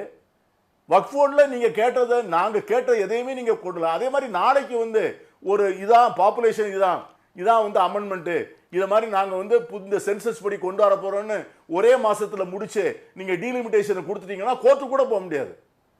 Once the matter is refer to the delimitation commission, எந்த ஸ்டேட் கவர்மெண்ட்டோ யாரோ கோர்ட்டு கூட போக முடியாது. அதுக்காகத்தான் முதலமைச்சர் அவசரப்படுறார். முதலமைச்சர் இதையெல்லாம் தெரிந்துதான் அவர் வந்து அவசரப்படுறது, இதை வருமுன் காக்க வேண்டும். அதனால தான் இன்னைக்கு ஆல் இண்டியா அட்டென்ஷன் வந்திருக்கு, எல்லா மாநிலத்திலிருந்தும் ரெஸ்பான்ஸ் வந்திருக்கு. ஆகவே இது ரொம்ப டைம்லி இன்டர்வென்ஷன். நான் என்ன சொல்றேன், ராம ஸ்ரீனிவாசனாலும் சரிதான், மற்ற நண்பர்கள்னாலும் சரிதான், இன்னைக்கு நம்ம எந்த கட்சியில் இருந்தாலும் தமிழ்நாட்டில் தான் இருக்கணும். நாளைக்கு தமிழ்நாட்டினுடைய பொலிட்டிக்கல் மைலேஜ் அட்வான்டேஜ் பிரசன்ஸ் போனால் நாளைக்கு நம்ம இந்த கண்ட்ரியில் வந்து ஒரு காலனி மாநிலமாக நாம் ஆகிவிட முடியும். அந்த அபாயம் இருக்கிறது. அதை உணர்ந்து நம்முடைய ரைட்டை ப்ரொடெக்ட் பண்ணுங்கிறது தான் இன்னைக்கு சிஎம் உடைய இனிஷியேட்டிவ். அதை நம்ம சப்போர்ட் பண்ணணுங்கிறதா நான் கோரிக்கை வைக்கிறேன். இது காங்கிரஸ் பிஜேபி ஒரு சாராம்சம் வந்து இந்திய அரசியல் எல்லா ஸ்டேட்டுக்கும் ஒரு பேலன்ஸ் ஆஃப் பவர் இருக்கு. இது அப்படியே ஆல்டர் பண்ணிடுவாங்க. ஹிந்தி பேசக்கூடிய மாநிலங்களுக்கு கை ஓங்கிடும். தென்னிந்தியாவுக்கு தமிழ்நாட்டுக்கான அரசியல் செல்வாக்கு, நம்மளோட பொலிட்டிக்கல் மைலேஜ், நம்ம பொலிட்டிக்கல் வெயிட்டேஜ் எல்லாமே போயிடும், யூனிலேட்டரலாக பண்ணிடுவாங்கன்ற ஒரு அச்சத்தை வெளிப்படுத்தல. இது வந்து டெமோக்ரஸியில் திரு ராமஸ்ரீனிவாசன் அவர்கள் சொன்ன மாதிரி யார் வேணால் என்றைக்கு வேணால் ஜெயிக்கலாம் தோக்கலாம். இது ஒரு அசம்ஷன். என்றைக்குமே யூபிலையும் பீகார்லையும் பிஜேபி தான் ரூல் பண்ணுதுன்னு அவங்க எதிர்க்கட்சிகள் முடிவு பண்ணிட்டாங்கன்னா அவங்க தோல்வியை போய் ஒத்துக்கிறாங்க அர்த்தம். தெலுங்கானா ஆந்திராலேருந்து பிரிக்கப்பட்ட பொழுது, ஜார்க்கண்ட் பீகார்லேருந்து பிரிக்கப்பட்ட பொழுது இந்த மாதிரி எல்லாமே எழுப்பின கேள்வி தான். ஆந்திராவுக்கு வந்து முக்கியத்துவம் போயிடுமோ? ஏன்னா 42 எம்பி முன்னாடி இருந்தாங்க, இப்போ வந்து குறைச்சிட்டாங்க. ஆனால் இன்றைக்கி ஆந்திராவுக்கு முக்கியத்துவம் இருக்கா இல்லையா? ஸோ பொலிட்டிக்கல் சிச்சுவேஷன்ஸ் எப்படி வேணால் மாறலாம். அதுக்காக ஒரு கான்ஸ்டியூஷனல் டிசிஷன், ஒரு ரேஷனல் டிசிஷனை தள்ளி வைக்க முடியாது. கர்நாடகாவுக்கு தமிழ்நாடு கம்பேர் பண்ணும்போது சீட்ஸ் ரொம்ப கம்மி தான். ஆந்திராவுக்கும் கர்நாடகாவுக்கும் கிட்டத்தட்ட ஒரே நம்பர்ஸ் ஆயிடுச்சு இன்றைக்கி. ஆனால் அவங்களுக்கான முக்கியத்துவம் எதுவுமே குறையிலையே. ஸோ டெமோக்ரஸியில் எந்த கட்சி வேணால் என்னைக்கு வேணால் ஜெயிக்கலாம் தோக்கலாம். ஆனால் இதே பாப்புலேஷன் பேசிஸில் தான் கொண்டு வந்தது நேரு அவர்கள் தலைமையில் இருந்த காங்கிரஸும் இந்திரா காந்தி அவர்கள் தலைமையில் இருந்த காங்கிரஸ் அரசாங்கம் தான். 51, 61, 71 தமிழ்நாட்டுக்கு அன்றைக்கி 2 சீட்டை குறைச்சதும் காங்கிரஸ் கட்சி தான்.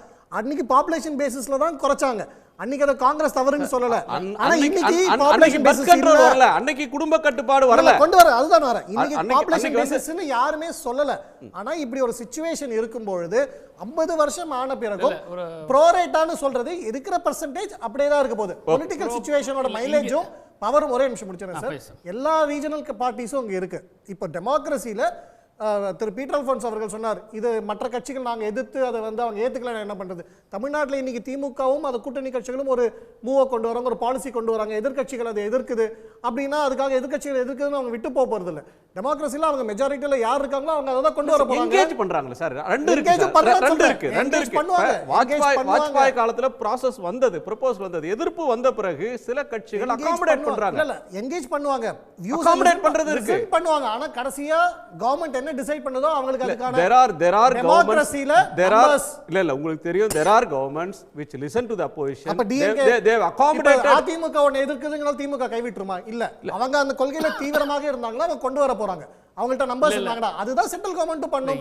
எல்லா கட்சிகளும் இப்ப எல்லா மாநில கட்சிகளும் மற்ற மாநில கட்சிகளும் தென்னிந்தியாலே இப்ப சந்திரபாபு நாயுடு அவர் சப்போர்ட் பண்ண போறாங்க, கர்நாடகாவுக்கு வந்து நம்பர்ஸ் இன்க்ரீஸ் ஆகுது அவங்க சப்போர்ட் பண்ண போறாங்கன்னா அதெல்லாம் விட்டுட்டு இருக்க போறாங்களா? எல்லாருமே நம்பர்ஸ் எடுத்துட்டு போறாங்க. ஏடிஎம்கே அப்போஸ் பண்றதுனால டிஎம்கே விட்டுருமான்றல வரக்கூடிய இஷ்யூஸை பேஸ் பண்ணி இப்போ வந்து சட்டமன்றத்திலே வந்து ஒரு மசோதா வந்துச்சு, அந்த வேலை செய்யக்கூடிய நேரத்தை வந்து மாற்றம் செய்யக்கூடிய விஷயம் வரும்போது ஆளுங்க தரப்பிலிருந்தே வந்து ஆதரவு கொடுக்குற கட்சிகளிலிருந்து சட்டமன்றத்தில் ஒரு குரல் வந்த பிறகு இமீடியட்டாக அதை வித்ரா பண்ணாங்க. எது வந்து வித்ரா பண்ணோம் எதிர்கட்சிகள் முக்கியத்துவம் கொடுக்கணுமோ அதை செய்ய வேண்டிய விஷயம் அது ஆளுங்கட்சிக்கு பொறுப்பு இருக்குது. அதை தான் பிரதமர் வாஜ்பாய் அன்னைக்கு செஞ்சார். இப்போ ஏன் நீங்கள் அதை செய்ய மாட்டீங்கன்னு நான் என்னுடைய கேள்வி. ரெண்டாவது வந்து இப்போ நீங்கள் வந்து அஷூரன்ஸ் கொடுக்குற ஸ்டேஜே வரலன்றாங்க. இல்லை, அஷூரன்ஸ் கொடுக்குற ஸ்டேஜ் வரலன்னா நீங்கள் வந்து இத்தனை 2026 பாப்புலேஷன் சென்சஸை பேஸ் பண்ணி டீலிமிட்டேஷன் பண்ணி போகிறோம், இது வந்து 2026 அந்த பீரியட் முடியுது நீங்கள் ஒத்துக்கிறாங்க. இப்போ வரக்கூடிய செஷன் ஒன்று வருது, இந்த செஷன் வந்துருச்சுன்னா இதில் முடிவெடுக்கணும். ஒரு அனைத்து கட்சி கூட்டத்தை ஒரு மாநிலம் கூட்டியிருக்கு, ஒரு மாநிலத்தினுடைய ஒட்டுமொத்த அரசியல் கட்சிகளும் ஒன்றா சேர்ந்துருக்கு. அதுக்கு ஒரு மினிமம் கர்ட்டசி பொலிட்டிக்கலாவது ஒரு ஸ்டேட்மெண்ட்டு ரூலிங் கவர்மெண்ட் இருக்கக்கூடிய அதனுடைய அமைச்சர் அமித்ஷா தான் அந்த துறையுடைய அமைச்சர், அவங்க சைட்லேருந்து ஒன்று வரணும் இல்லையா? மினிமம் எதிர்பார்க்க மாட்டாங்களா? அப்போது என்ன தமிழ்நாட்டுடைய மக்கள் மீது இவங்களுக்கு என்ன ஒரு ரெஸ்பெக்ட் இருக்குன்ற ஒரு கேள்வி கேட்க தோணும். ஒன்று இந்த ப்ரோரேட்டா படி வந்து தான் நாங்கள் வந்து பண்ணுவோம், அப்போ வந்து 7% இருக்கக்கூடிய தமிழ்நாட்டினுடைய எண்ணிக்கை குறையாது அப்படின்னு சொல்லக்கூடியவங்க உத்தரப்பிரதேசத்தினுடைய அந்த எண்ணிக்கை கூடாதுன்னு எதுவும் சொல்ல மாட்டாங்களே? அதே பர்சன்டேஜ்ல இருக்கும். எப்படி அதே பர்சன்டேஜ் வரும்? 80 out of 543 எவ்வளவு இருக்கும் பர்சன்டேஜ்? அதே பர்சன்டேஜ் இருக்கும். 14% இல்ல, தமிழ்நாடு 7%னா அவங்களுக்கு 14%. அதுதான் ப்ரோரேட்டா. எல்லா மாநிலங்களோட ஸ்டேட்டஸ்க்கும் பர்சன்டேஜ் கண்டினியூ ஆகும். சார் நீங்க வந்து பர்சன்டேஜ் கண்டினியூ பண்றது எதை பேஸ் பண்ணி பண்ண போறீங்க? இதே ப்ரோரேட்டா எதை பேஸ்? எது உங்களுக்கு என்ன ரெப்ரசன்டேஷன் இருக்கும்? அப்படி இல்ல, எதை வைக்க போறீங்க? முன்னிறுத்த போறீங்க பாப்புலேஷன் எதை வைக்க போறீங்க? இன்னைக்கு இருக்கிற பர்சன்டேஜ் இல்ல, நீங்க ப்ரோரேட்டா சார் சொல்லியிருக்காரு, நீங்க டைரக்டா வாங்க. பாப்புலேஷன் எதை வச்சு பண்ண போறீங்க சொல்லுங்க. நீங்க இன்னைக்கு பர்சன்டேஜ் என்ன இருக்கோ அதுதான். தமிழ்நாடு எந்த பர்சன்டேஜ் எதை பேஸ் பண்றீங்க நீங்க சொல்லுங்க. ரெண்டு பேரும் சொல்றது ஒண்ணுதான் சார். ஒண்ணுதான். இப்ப அவர் சொல்றபடி நடந்ததுன்னா இன்னைக்கு இருக்கிற பொலிட்டிக்கல் வெயிட்டேஜ் மாறாதுன்னா 71 சென்சஸ் தான் பேசிஸ். அப்ப 71 சென்சஸ் பேசிஸ்னா, ஆனா 71 சென்சஸ் பேசிஸ் படி தான் பண்ணுவாங்க சொல்ல மாட்டாங்க. அது both are different words அவ்வளவுதானே. இன்னி இருக்கிற பர்சன்டேஜ் மெயின்டைன் ஆகும்னா அதுதான் எனக்கு அர்த்தம். பாப்புலேஷன் கண்ட்ரோல் தான் இருக்கிற பிரச்சனை. 71 தான் பெஞ்ச்மார்க். தண்டிக்கப்பட மாட்டீங்க பிரைம் மினிஸ்டர் சொல்லிட்டார். ப்ரோரேட்டான்னு அமித்ஷா அவர்கள் சொல்லிட்டார். ஒரு பார்லிமெண்ட்ல டிபேட் வராதுக்கு முன்னாடியே இங்க ரைஸ் பண்ணதுனால சொல்றாங்க. தண்டிக்கப்பட மாட்டார்கள்னு பிரதமர் சொல்லல. உங்களுக்கு குறைஞ்சு போச்சுன்னு ஹைதராபாத்ல பேசினாரு. தென்னிந்தியாவுக்கு வந்து காங்கிரஸ் அநியாயம் பண்ணிடுச்சுன்னு பேசினாரு. நல்லா பெர்ஃபார்ம் பண்ணிருக்கீங்க, சதர்ன் ஸ்டேட்ஸ் நல்லா பெர்ஃபார்ம் பண்ணிருக்கனால தண்டிக்கப்பட மாட்டாது அப்படின்னு சொன்னார். காங்கிரஸ் தண்டித்து விட்டது அப்படினும் பேசினாரு. ஆமா, அதுதான் நானும் சொன்னேன். சார் இப்போ நான் என்ன கேக்குறேன், இப்போ என்ன அவசியம் வந்துச்சு, என்ன அவசரம் வந்துச்சுன்னா பேசுறீங்க இல்லையா? 2026 இதை பண்ணி ஆகணுன்றது இப்போ வந்து உங்களுக்கு கட்டாயமா இருக்கா இல்லையா? 2026 நீங்கள் கமிஷன் அமைச்சிட்டீங்கன்னா யார் என்ன பேச முடியும்? டீலிமிட்டேஷன் கமிஷனுக்கு அது வந்து கமெண்ட்ஸ் ஆகி போச்சுன்னா யாருமே பேச முடியாது. டீலிமிட்டேஷன் கமிஷனுக்கு முன்பாகவே டீலிமிட்டேஷன் எதை பண்ண போறாங்கன்னு சொல்லி டேர்ம்ஸ் ஆஃப் ரெஃபரன்ஸ் தரணும். அதாவது 71 சென்சஸ் படி பண்றீங்களா, 543 பண்றீங்களா, அதுல இருந்து 25% ஏத்துறீங்களா, 40% ஏத்துறீங்களா, குறைந்த மாநிலங்களுக்கு நீங்க என்ன பேசிஸ்ல பண்றீங்கன்றதுக்கான டீலிமிட்டேஷன் கமிஷன் ஒன்று அமைப்பதற்கு முன்னாடி அந்த கமிஷனுக்கு டேர்ம்ஸ் ஆஃப் ரெஃபரன்ஸ் சொல்லணும். அதுவும் சொல்லவே இல்லை. ரெண்டாவது வந்து அட்லீஸ்ட் குறைந்தபட்சம் வரக்கூடிய நாடாளுமன்ற கூட்டத்தோட தொடங்க போது இதை நாங்கள் அதில் நம்ம டிஸ்கஸ் பண்ணுவோம், விவாதிப்போங்கிறது கூட எதையுமே சொல்லவே இல்லை. இவங்க எல்லாமே வந்து ரெஸ்பான்சிபிள் பர்சன்ஸ் யாருமே இதுக்கு பதில் சொல்ல மாட்டாங்க. ஸ்போக்ஸ் பர்சன்ஸோ இல்லை லோக்கலில் தமிழ்நாட்டில் இருக்கக்கூடிய அரசியல் கட்சி தலைவர் பிஜேபியுடைய தலைவர்கள் தான் சொல்கிறாங்களே தவிர ஒன்றிய அரசியல் வந்து இதுக்கான எது சார் முதலமைச்சர் ஒரு அனைத்து கட்சி கூட்டத்தை கூட்டுறாங்க, அவங்க வந்து ஒன்றிய அரசுடைய கவனத்தை இருக்கிறாங்க, அதை வந்து ரெஸ்பாண்ட் பண்ண வேண்டிய பொறுப்பு கவர்மெண்ட்டுக்கு இருக்கா இல்லையா? இதையே அவங்க மறுக்கிறாங்க. இவங்க ரெண்டாவது வந்து நிறைவு பார்வையை சொல்லியிருக்கேன். ரெண்டாவது இப்போ நான் என்ன கேட்குறேன்னா, இப்போ நீங்கள் பாப்புலேஷன் இல்லை அப்படின்னு உங்களால் ரூல் அவுட் பண்ண முடியாது. நீங்கள் பாப்புலேஷனை பேஸ் பண்ணி தான் நீங்கள் வந்து எல்லையில் சீரமைக்க போகிறீங்க, எண்ணிக்கையை கூட்ட போகிறீங்கன்னா, அப்போ பாப்புலேஷனை கண்ட்ரோல் பண்ண மாநிலங்களுக்கான வழிமுறைகள் என்ன பண்ண போகிறீங்க, வெயிட்டேஜ் மார்க் என்ன கொடுக்க போகிறீங்கன்றதையும் நீங்கள் சொல்ல மாட்டேன்றீங்க. இதை எல்லாத்தையும் ஒரு டிபேட்டை இன்றைக்கி ஓப்பன் பண்ணியிருக்கோம். இது முன்கூட்டியே இதை வந்து பேசுவதன் மூலமாக ஒரு முடிவுக்கு வர முடியும். நாளைக்கு நீங்கள் வந்து இமீடியட்டாக வந்து ஒரு டேர்ம்ஸ் ஆஃப் ரெஃபரன்ஸை போட்டு டீலிமிட்டேஷன் கமிஷனை கமெண்ட்ஸ் பண்ணிட்ட பிறகு யாருக்கும் எதுவும் பேச முடியாதே. சரி, இதே உங்கள் நிறைவு பார்வை எடுத்துக்கிறேன். திரு சீனிவாசன், இதில் வந்து திரு ராம் சீனிவாசன், அமித்ஷா அவர்கள் பேசின பேச்சு வந்து தமிழ்நாட்டுக்கு மட்டும் இல்லை, தென்னிந்தியாவுக்கு எந்த பாதிப்பும் இருக்காதுன்னு சொன்னார். ஆனால் தமிழ்நாட்டில் உங்கள் கூட்டணி கட்சிகள் உட்பட எல்லோ கட்சிகளும் ஒரு அணியில் ஒரு குரலில் இதை பேசுகிறாங்க. 71 சென்சஸ் பேஸாக இருக்கணும், 30 வருஷத்துக்கு there should be a freeze, இதை வந்து வலியுறுத்துகிறாங்க. இதில் தமிழ்நாட்டு பிஜேபி தனிமைப்படுகிறதா அப்படின்றது ஒரு கேள்வி. இன்னொன்று, இது கர்நாடகாவிலும் இந்த பிரச்சனை இருக்கிறது. அந்த மாநிலத்துடைய முதலமைச்சர் இவங்க பண்ண போகிற இந்த டீலிமிட்டேஷன்ற ஒன்று தென்னிந்தியாவுக்கு பாதகமாக அமையும். உள்துறை அமைச்சர் திரு அமித்ஷா கொடுத்திருக்கக்கூடிய வாக்குறுதி என்பது நம்ப தகுந்ததாக இல்லை, மாறாக தென்னிந்திய மக்களை குழப்பத்தில் ஆழ்த்தி அவங்கள வந்து திசை திருப்புற செயல்னு அவர் சொல்றாரு. இந்த இரண்டுக்குமான உங்க நிறைவு பார்வை. பிஜேபி தனிமைப்பட்டு போலங்க, என்னைக்குமே தனித்துவமாக கருத்து சொல்றவங்களை நீங்க தனிமைப்பட்டு போறவங்கள பார்க்கறது நியாயம் இல்லைன்னு சொல்றேன். நான் என்னுடைய வாதம் ஆரம்பத்திலிருந்தே ஒரே ட்ராக்கில் தான் போகுது. நடந்து கொண்டிருக்கிற விவாதம் இப்போ நீங்கள் ஃப்ரீஸ் பண்ணுங்க, மக்கள் தொகைக்கு ஏற்ற மாதிரி தான் ஏன் பண்ணுறீங்க, அப்போ 2 பிரதமர் வச்சுக்கலாமான்லாம் பீட்டர் அண்ணன் கேட்குறாரு. இவரெல்லாம் கான்ஸ்டியூஷனை சேலஞ்ச் பண்ணுறாருன்னு சொல்கிறேன். நான் திரும்ப வலியுறுத்துறேன், இது மோடியோட பிளான் இல்லைங்க, பிஜேபியோட அஜெண்டாவும் இல்லை. அரசமைப்பு சட்டத்தினுடைய 82, 330 சொல்லப்பட்ட விஷயங்களை தான் மோடி செய்கிறாரு. மக்கள் தொகைக்கு ஏற்ப ஒவ்வொரு சென்சஸும் முடிஞ்சதுக்கப்புறம் நம்பர் ஆஃப் சீட்ஸ் இன்க்ரீஸ் பண்ணணுன்றது கான்ஸ்டியூஷனில் இருக்குது. அதை வந்து ஒரு அரசாங்கமோ அமைச்சரோ செய்ய முடியாது. அதுக்கு ஒரு கமிஷன் போடுங்க, டீலிமிட்டேஷன் கமிஷன், உச்சநீதிமன்ற நீதிபதி அதுக்கு பொறுப்பேற்றிருக்கணும்னு அரசமைப்பு சட்டத்தில் இருக்கு. அதை நிறைவேற்றினா நீங்கள் இவ்வளோ சொல்றீங்க. அப்போ நீங்கள் என்ன பண்ணியிருக்கணும்? காங்கிரஸ் ஆட்சியில் இருக்கிறப்ப இனிமேல் இந்த டீலிமிட்டேஷன்ங்கிற அந்த கான்ஸ்டியூஷனையை எடுத்துருக்கணும். இந்திரா காந்தி அம்மையார் எத்தனை முறை கான்ஸ்டியூஷன் திருத்தினாங்க? காங்கிரஸ் ஆட்சியில மாத்திரம் எத்தனை முறை? திரு வாஜ்பாய் அவர்கள் திருத்துறத சொல்ல மாட்டீங்களா? திரு வாஜ்பாய் அவர்கள் காலத்துல ஜெட்லி முன்மொழிஞ்சு 2000 இதை திருத்திருக்க வேண்டியது. டீலிமிட்டேஷன் பண்ண மாட்டோம், 25 வருஷத்துக்கு கிடையாதுன்னு சொல்லி திருத்தம் பண்ணாரு. அரசியல் சட்டத்துல சொல்லி இருக்கு, அந்த சட்டத்தை திருத்தறோம்னு 25 வருஷம், அந்த 25 வருஷம் சார் நான் என்ன சொல்றேன், ஒன்ஸ் ஃபார் ஆல் இது இல்லைன்னு எடுத்து விட்டுற வேண்டிய எங்களுக்கு பிரச்சனையே இல்லையே. நீங்க எல்லாம் வாங்க, நாளைக்கு பாராளுமன்றத்தில் மோஷன் கொடுங்க, தீர்மானம் கொண்டு வாங்க, எல்லாருமா சேர்ந்து எடுத்து விட்டுருங்க. நீங்க எதிர்கட்சிகள் சொல்ல வேண்டியதானே. இப்போ நீங்க கர்நாடகா முதலமைச்சர் சொன்னாருங்கிறீங்க, அண்ணன் பீட்டர் சொன்னாருங்கிறீங்க. நான் கேட்கறது ஆல் இண்டியா காங்கிரஸுக்கு, ஏன்னா இது நேஷனல் லெவல் இஷ்யூ. இது ஆல் இண்டியா காங்கிரஸோட ஸ்டாண்ட் என்னன்னு கேட்கிறேன், பீட்டர் அண்ணன் சொல்லவே இல்லை. ஆல் இண்டியா மார்க்சிஸ்ட் கட்சியோட ஸ்டாண்ட் என்னன்னு கேட்கிறேன், அவங்க சொல்லவே மாட்டேங்கிறாங்க. அப்போ தேசிய கட்சிகளுக்கு தேசிய அளவில் ஒரு ஸ்டாண்ட் இருக்கணும்ல, ஒரு நிலைப்பாடு இருக்கணும்ல. பிஜேபிக்கு நேஷனல் ஸ்டாண்டோட நாங்கள் பேசுறோம்ல தமிழ்நாட்டில், அதை சொல்லுங்கன்னு சொன்னால் அதுவும் சொல்ல மாட்டேங்கிறீங்க. இப்போ இந்த டீலிமிட்டேஷன் தமிழ்நாடு சட்டமன்றத்துக்கும் பொருந்தும். நீங்கள் 2001 வந்த டீலிமிட்டேஷனில் சென்னையில் எத்தனை கான்ஸ்டிடுவன்சி கூடியிருக்கு சொல்லுங்க. நீங்கள் கிழக்கில் டெல்டா மாவட்டங்களையும் தென் மாவட்டங்களையும் எம்எல்ஏ சீட்டுகள் குறைஞ்சு வடக்க சென்னையில் கூடியிருக்கா இல்லையா? அப்போ நாங்கள் எங்களுடைய bargaining power, balance of power நாங்கள் எழுந்துட்டோம்னு சொல்லி சீனிவாசன், சென்னையில மட்டும் கூடல, தகவலுக்கு சொல்றேன், சென்னையில கூடிச்சு, காஞ்சிபுரத்துல கூடிச்சு, திருவள்ளூர்ல கூடிச்சு, கிருஷ்ணகிரி மாவட்டத்துல கூடியது, கோயம்புத்தூர்ல கூடிச்சு, திருப்பூர்ல கூடிச்சு. எங்கெல்லாம் அர்பனைசேஷன் அப்படின்னு தமிழ்நாடு வேகமாக நகர்மயமாகி வரும் மாநிலம், எங்கெல்லாம் நகர்ப்புறத்துல கூடுச்சோ, மக்கள் தொகை வந்துச்சோ அங்க வந்தது. மதுரையிலே ஒரு தொகுதி கூடிச்சே சார் உங்க ஊர்லயே. என் பாயிண்ட் தான் வரீங்க நீங்க, என் பாயிண்ட் தான். 234 மாறல. நீங்க தென் மாவட்டங்கள்லயும் கிழக்கு மாவட்டங்களையும் குறைஞ்சிருக்கு, தெற்க குறைஞ்சிருக்கு சார், எங்களுக்கு குறைஞ்சிருக்கு சார், கிழக்கு மாவட்டங்கள்ல குறைஞ்சிருக்கு சார். இதெல்லாம் எடுத்துட்டு நீங்க நகர்மயமான இடத்துக்கு கொடுத்துருக்கீங்க சார். அப்போ எங்களுக்கு பேலன்ஸ் ஆஃப் பவர் குறையுதுல தென் மாவட்டங்களுக்கு. நீங்க தெற்கையும் கிழக்கையும் எம்எல்ஏ சீட் அதிகமா இருந்தா இங்க பிற்படுத்தப்பட்ட மக்கள் வரக்கூடிய வாய்ப்பு, எம்எல்ஏ வாய்ப்பு நீங்க பறிக்கிறீங்கன்னு தான் அர்த்தம். வட சென்னையில நகர்ப்புறமான பகுதிகள்ல பிற்படுத்தப்பட்ட சமூகத்துல இருந்து வர்றாங்க. 234ல ஒரு எஃப்சி கூட கிடையாது சார். இங்க தமிழ்நாட்டுல ஒரே ஒண்ணுதான். இங்க கம்யூனிட்டி ரெப்ரசன்ட் தான பெரிய தொகுதி சார். தென் மாவட்டங்கள்ல கிழக்குல சார் அதிக கம்யூனிட்டி ரெப்ரசன்ட் பண்றவங்க வர்றாங்க. நீங்க அந்த வாய்ப்பை பறிக்கிறீங்கல்ல. இன்னைக்கு தெற்க ஏன் சார் குறைச்சீங்க? கிழக்கு மாவட்டம் டெல்டா மாவட்டங்கள் ஏன் சார் எம்எல்ஏ சீட்டை குறைச்சீங்க? நீங்க தான் சார் அந்த வரையறையை வச்சீங்க. அங்க 50 நீங்க தான் வாஜ்பாய் காலத்துல 234 அப்படின்னு நிர்ணயிச்சீங்க. 234ல மாற்றம் இல்லைன்னு நிர்ணயிச்சீங்க. அனைத்து கட்சி கமிட்டியே போட்டீங்க. அந்த 234க்கு சமமான அளவுல மக்கள் தொகை இருக்குன்னு முடிவு பண்ணீங்க. அந்த அடிப்படையில தான் சென்னையிலேயே சில தொகுதி போச்சு சார். சென்னையில முஸ்லிம்களுக்கு இருந்த 2 தொகுதி போச்சு. சேப்பாக் திருவல்லிக்கணின்றது ஒரு தொகுதி ஆனது. அதுக்கு என்ன செய்ய முடியும் சார்? நான் என்னது குற்றச்சாட்டு சார், என் குற்றச்சாட்டு ரொம்ப கிளியர் அண்ட் ஸ்ட்ரைட் சார். நீங்க தென் மாவட்டங்களில் கிழக்கு மாவட்டங்களில் இருக்கின்ற மொத்த சட்டமன்ற உறுப்பினர் எண்ணிக்கையை குறைத்து விட்டு வடக்க சென்னை கோயம்புத்தூர் மாதிரி நகர்மயமான மாவட்டங்களில் இன்னைக்கு எண்ணிக்கை அதிகப்படுத்தியிருக்கிறீங்க. இது எங்களுக்கு இழைத்த அநீதின்னு நான் சொல்றேன்.